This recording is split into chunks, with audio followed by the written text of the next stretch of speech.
Hi and hello. My name is Ben. I am your host, and welcome to Little Dead Aliens, the podcast where I watch episodes of The X Files and then give horror movie recommendations based on those episodes. Today, we are talking about episode 5 of season 1, The Jersey Devil. So, just a quick recap of what happens in this episode. We start with a family in 1947 who are in their car. They get a flat. The dad of the family gets out to fix the flat and is dragged off into the woods. There's a search, and he is found mutilated, and his arms or something are missing and eaten. And then people searching for him track something down into a cave and shoot at it. We cut to present day. Scully brings Mulder a case where a man is found and apparently has been eaten by something human, or his limbs are missing or something, and it seems to be humans that have eaten him. It happened in New Jersey. Mulder, of course, links this to the Jersey Devil folklore. Uh, it's funny because Scully, says this is a folk tale that I've heard as a kid, and Mulder said, "Yeah, me too," but I believed it. So they go to this town to check out what's going on. The detective cop there is not into it, and he wants them to leave, but Mulder decides to stay. Scully's very mad at Mulder that she has to drive back alone for this 3 hour trip, but she's going to her godson's birthday party. And I believe this is the only time this godson is ever brought up again in the series. But basically, this is a whole thing for her to meet a guy there. Her friend is trying to set her up and talking about her love life and how she's, works too much. But we see Scully on a date later. So this B plot is just to give us an insight into Scully's life, and then for later for her to decide that she is going to choose Mulder and the X Files kind of over her establishing her own life outside of work. Mulder stays. He goes and meets a local park ranger who sort of indirectly says that yes, there's something in the woods here. He gives a homeless man his hotel room for the night and stays in this abandoned building where homeless and vagrant people have gone missing, presumably by this monster that's in the woods or whatever it is. But they describe it as like a person. He stays there overnight. He sees this mysterious thing. It runs off onto the roof. He's arrested because they think he's drunk because he's, raving about something being on the roof. And the cop, is over it. He's over Mulder completely, puts him in the drunk tank. He calls Scully, who then comes to, bail him out and take him back home. On the way, they stop to meet a anthropology professor who, this is where him and Mulder have this conversation about man being at the top of the food chain, and the way evolution has worked so that man is at the top of the food chain, and also this idea that man sort of destroys any ecosystem it is introduced to, and what the byproducts of that might mean. And this professor sort of, goes along with Mulder a little bit and says, sure, this is possible that it's like a Neanderthal who has existed and is living in these New Jersey woods and eating people. Although not probable, it is possible. One really funny thing that I want to point out is that while Scully is on her date, she's interrupted by a page from Mulder, and this is something that comes up a lot throughout the series, is them calling each other. And I really enjoy anytime these phone calls happen between the two of them because they're just always really great and funny moments. But Mulder is looking at all this like Jersey Devil research, quote unquote, photos and depictions and stuff, and there's like a drawing that looks like Bigfoot but with breasts. And this makes him think like, oh, maybe this cave person that is killing people is female. So he calls and interrupts this date to tell Scully this. Just based on this, it's a really crude, like childlike looking drawing of Bigfoot, but with boobs. So that part's pretty great. But eventually, Scully, Mulder, the anthropology professor, and the park ranger are all in this abandoned building because there's been a sighting of the creature. It attacks Mulder. It's a woman. It just looks like a really dirty woman. She's chased back into the woods and then killed by the police. This really upsets Mulder. So that's the episode. That's what happens in the episode. I thought I might do it something a little different this episode, since this is based on something that is a folklore in reality that we might all have heard of and come across before, and just give a little backstory about the legend of the Jersey Devil. So, as I did research about the Jersey Devil and the legend of the Jersey Devil, it's also commonly referred to as the Leeds Devil, typically said to be found and seen in the area known as the Pine Barrens in New Jersey. It's usually described as having the head of a horse or a goat, a really long neck, bat like wings, hooves on its legs, and then claws on its arms, which are either usually short or long, depending on the description. The description varies a lot over the years, but the most popular legend of this Jersey Devil, and what most people, I think of when they think of the Jersey Devil, um, and this was really interesting because we don't see anything like this in this episode. But the most popular legend is that in 1735, this woman, Mary Leeds, or known as Mother Leeds, who had 12 children, she was pregnant with her 13th, and she cursed this child because she didn't want to have any more kids, which is like understandable. Like 12 kids is a lot. So she is having this child and it apparently cursed it and said, "Let this one be a devil." She gave birth to the child, and it came out looking normal and then started to change and to this just figure of just really hairy, and then like the bat wings and horse head and all the things that we see later. In some accounts, it slashed and killed the doctor, and then in all accounts, it makes a weird noise and flies out the chimney, and then just sort of terrorizes, I guess, the woods from then until now, which that's a really long span of time. So again, the description of this creature varies a lot throughout time, and so a lot of modern cryptid, hunters and seekers, people who are looking into this lore now, really ascribe this as like a shapeshifter who can take on lots of different shapes, because lots of people are describing it in lots of different ways.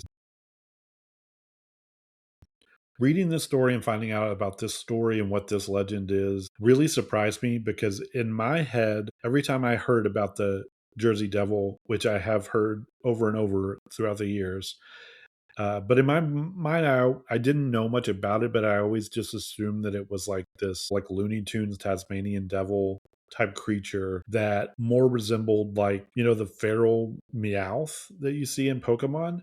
It was sort of like that, and it would terrorize people, like kind of dog like, um, or like Bigfoot, basically like the Jersey version of Bigfoot. But none of that really is true. That's just what my brain, I guess, filled in based on what little I knew about the Jersey Devil. But it also seems that the term Jersey Devil has become a kind of a catch-all for any strange or cryptic creature that is spotted in the New Jersey area. So a lot of stuff comes up if you start digging into it.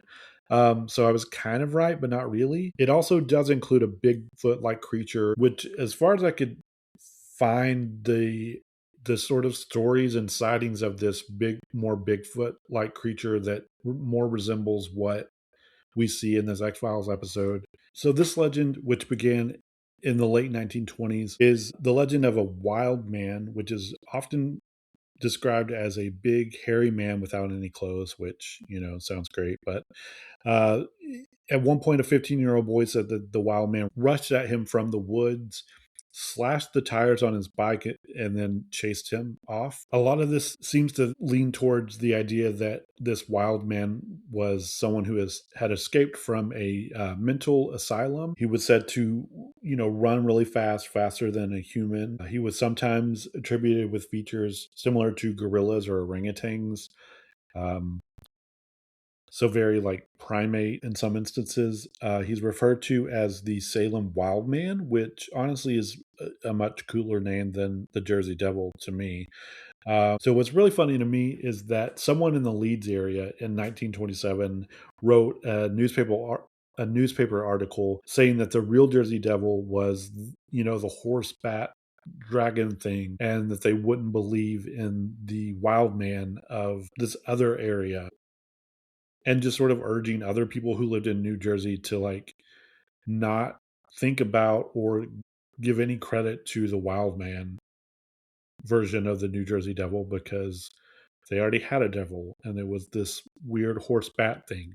I will definitely put a link to the Reddit post where I found that article, which was really interesting and gave a lot of insight into the wild man theory, which is much more in theme of what we see in this X Files episode than the typical New Jersey Devil. But it was a really good read.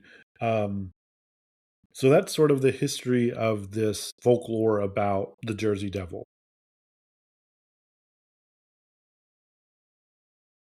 So, as far as movie recommendations for this episode, I'm also going to do something a little different. And I'm only going to talk about a couple themes that really stick out for this episode because there was a lot of stuff that I thought was really interesting to cover.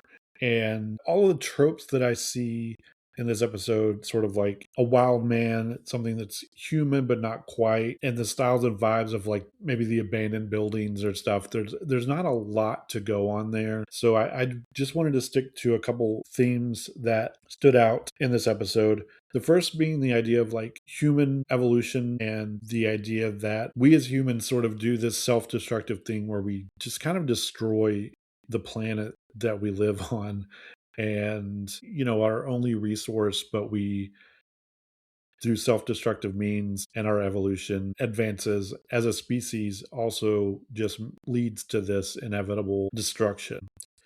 And what that might look like in horror, there were a couple that came to mind instantly in this regard.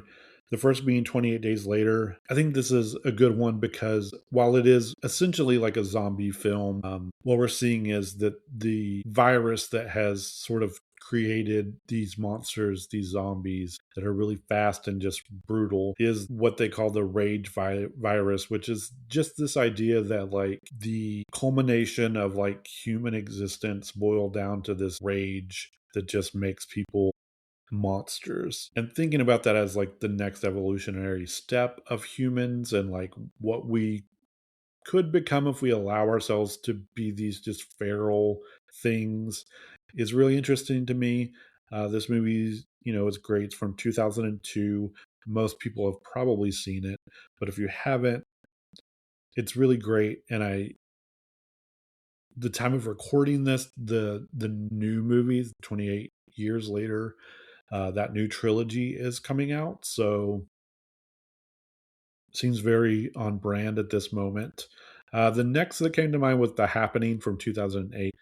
This is an M. Night movie, and it's not great. I hesitate to recommend it, but it is very much along this theme of the premise is just that plants have, totally, plants are just over humans and begin poisoning us. We watch as people try to survive this sort of poisoning from the plants that we have ourselves poisoned. Another one I thought about was Planet of the Apes from 1968.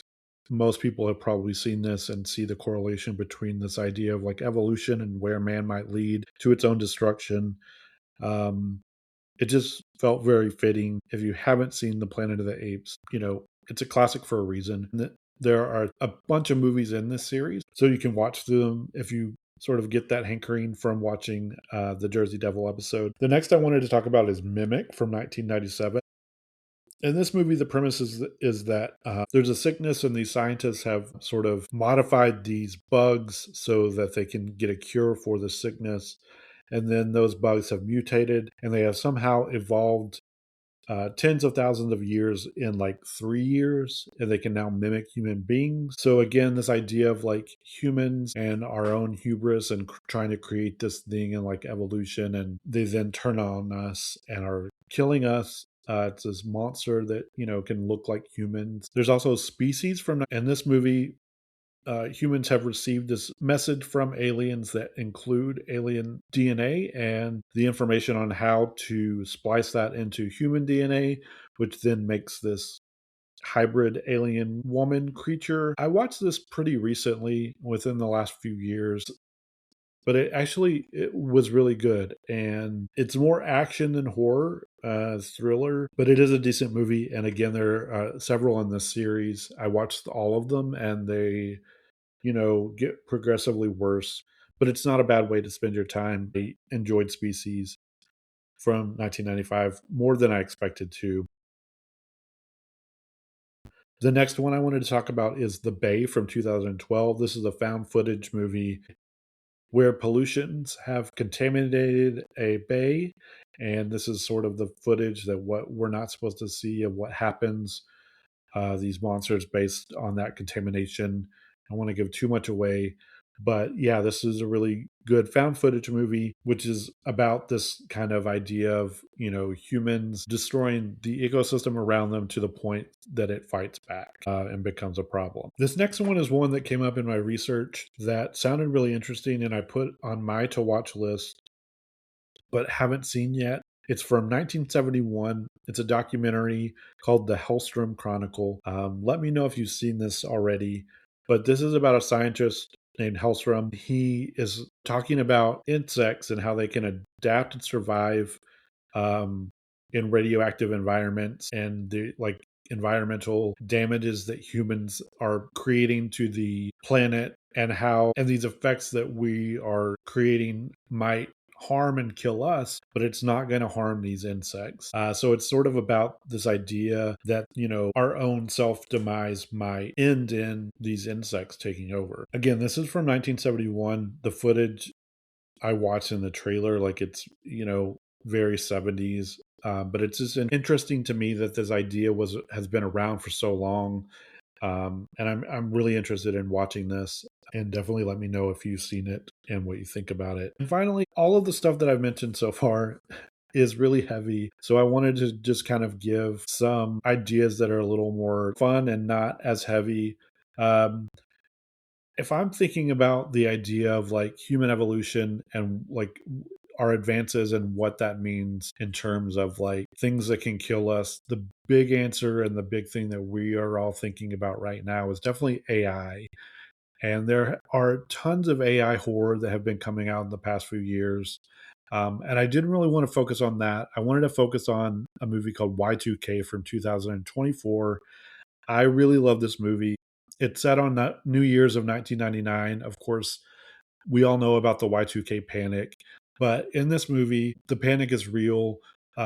Computers become sentient and start, creating all these robots and stuff that are killing people. If you grew up in that era, I graduated from high school in 2000. So all of this is very nostalgic for me. Fred Durst is in it as himself, the lead singer of Limp Bizkit, who was huge at this time in music. So it's just a really nostalgic, fun movie. I really liked it a lot. And it's just sort of a fun take on this idea of like us creating something that then destroys us and kills us. Another is Toxic Avenger, the remake from 2023. Um, I think I saw this in 2024. It stars Peter Dinklage as the Toxic Avenger. But again, very much this idea of like humans have created this environment, and there's all this like radioactive gross waste that Peter Dinklage falls into and becomes this toxic avenger, and then is sort of fighting for the rights of people. There's a lot of social commentary in this one, but it's just a lot of really fun, gory, dumb fun. So if you're into that, those are two that are just a little less heavy than all of the other stuff I mentioned.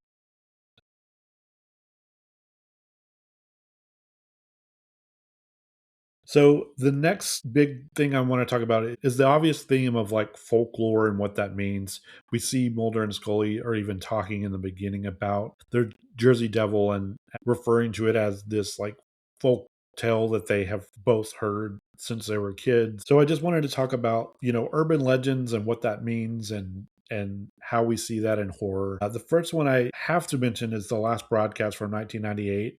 This is a found footage movie. It came out the same year as the Blair Witch Project, which could also fit in this category really well. So you could watch either of those. This is sort of the forgotten found footage movie from that era. And while, I will admit the Blair Witch Project is a much better movie, and that is why it is such a classic and maybe remembered more than this one. This one is really good. The ending I didn't care for at all, but basically, this is about these guys that have this local access show called Factor Fiction where they talk about urban legends and stuff, and they are going into the Pine Barrens to do a live broadcast to try and film evidence of the Jersey Devil. So I definitely couldn't leave this one out since it's about the Jersey Devil. It's more about the one that we think of as the Leeds Devil, the horse bat figure. This is a good found footage. It's fun. Again, the ending really misses for me, but the rest of it is good and spooky and fun. They're out in the woods. I also wanted to mention two documentaries. This is the first time I'm talking about documentaries and not fictional films, but I think with this kind of idea of talking about folklore and urban legends, this is sort of the more interesting take for me than just seeing a scary movie about the subject.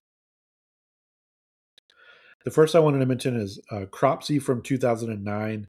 This is about the Staten Island urban legend of Cropsey who like stole children. The documentary links to an actual kidnapper and murderer who, for the filmmakers, sort of took this urban legend that they had grown up with and made it like a real thing. This is an interesting take. It's more of a true crime documentary than anything else. But if you are interested in those kind of ideas and interested in the idea of like linking urban legends to like actual things that have happened, which is a more interesting idea for me in urban legends. I always want to know like where did this start? Where did this come from? This is a really interesting take on that. And the documentary from 2014 called Killer Legend, which literally sort of does that. It explores four different urban legends and sort of the inception of and where they came from, how they affect people. And it's really interesting to me. This was a fun one. I don't think it hit as hard as I wanted it to. I don't think it went as deep into some of these lores as I would have liked it to, but it's still a really good watch and creepy. So it's a good documentary if you're trying to think about urban legends and stuff. In that same kind of vein, there's a movie from 2014 called Digging Up the Marrow. This stars Ray Wise, who was Laura Palmer's dad in Twin Peaks. This is a mockumentary, so it's sort of found footage. It has that vibe about this filmmaker and documentary maker who decides to make his next movie about this man, played by Ray Wise, who has claimed to have dug up and found this underground layer in his backyard that's filled with monsters. It's just really this interesting take on this man who is kind of inventing his own urban legend as we watch it happen. So he, has found this layer, and this person who is filming it and making this documentary about him isn't sure what's real and what isn't, but it really sort of fits the vibe of everything else that I've been talking about. And I don't hear a lot of people talk about this movie, so I wanted to just mention it. It's called Digging Up the Marrow. Again, a really fun sort of mockumentary found footage style movie. So if we're talking about folklores and urban legends as real things, I can't really not mention Candyman. Candyman from 1992, I think really fits the vibe and style of this episode, mostly because we see the main character. She is going through all these kind of abandoned buildings a lot, and we see that with Mulder and the rest of the folks in this episode are in these abandoned buildings a lot, searching for this Jersey Devil. Um, so that felt really fitting. But these are both about urban legends and what they mean and like how they affect a community. I don't know if we can call it a remake, but the 2021 version of the Candyman is also brilliant. I really love it.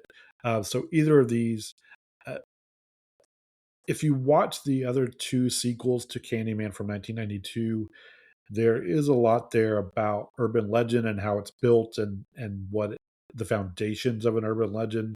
They're just not as good movies as the first one or the 2021 version. But there's definitely more there to explore about urban legends and how they become urban legends. And there's definitely more of the backstory of Candyman.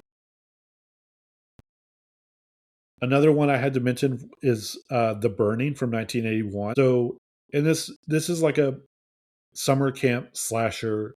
So a little less heavy than anything else I've talked about again. But in this, we see all these campers who are telling the story of like this man who worked at this camp and was badly burned because they thought he was killing the kids or something. I don't remember exactly. It's been a while since I've seen it. But yes, so there's this urban legend specifically to this camp that then the legend comes back and is, now killing everybody. So it is a fun slasher, but the sort of take on the idea of like a legend that's coming back is fun. Another one I wanted to mention is Frogman from 2023. This is a found footage movie. It's basically just like a love letter to the Blair Witch Project. Um, I didn't really love this movie. I know a lot of people did, and a lot of people really like that it's sort of like a old school take on the found footage genre. It's basically about these kids that go to research and make a documentary about this urban legend of the frogman, and then, crazy stuff happens. But again, the element of people searching for and trying to figure out and learn more about an urban legend that they have heard of. And lastly, I just kind of wanted to focus and think about urban legends and how we see them being built and created in our modern world. I think of things like the Slender Man or like the clown scare of the 2020s, like the early 20s, and how these urban legends are now passed on through like the internet, and we are getting the lore of these sort of new urban legends through social media posts and YouTube videos, and that's where these lores and urban legends are being built. And that's really interesting to me. I would love to hear more about, if you guys want to reach out and let me know more about some of these more modern urban legends that are being passed on this way, virtually. And one that came to mind for this, that's not like the obvious choices about the Slender Man or whatever, is Grim Cuddy from. This is a movie about a sort of internet meme slash game that is coming to life and killing people.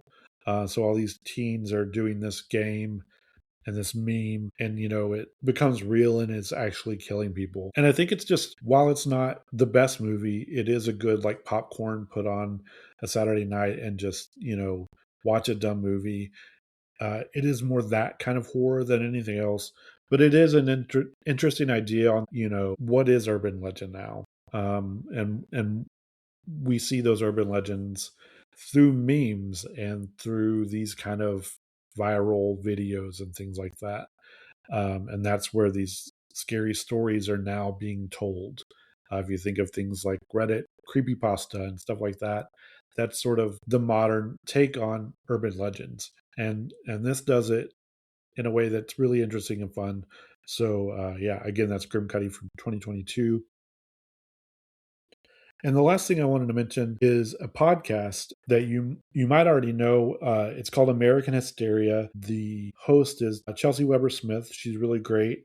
This is one of my favorite podcasts. I listen to it a lot. And while its main focus is like moral panics and hysterias in the States, hence the title American Hysteria, uh, she does do something called the Urban Legends Hotline, where she has people call in and leave messages and talk about urban legends that they grew up with. And then she sort of explores those. And she does have an episode about the Jersey Devil. So I highly recommend you listen to that if you're wanting more Jersey Devil realness. I think it focuses more on the Mother Leeds Devil than what we see here in the X Files episode. But if you are wanting more stuff about urban legends, definitely check out American Hysteria. I know that there are probably tons of podcasts, so you can definitely go down that rabbit hole of just looking for podcast episodes about the Jersey Devil and about different urban legends if you'd like to. This is just the one that I listen to a lot already and know that she does a great job. And I know that she does these specific episodes about urban legends.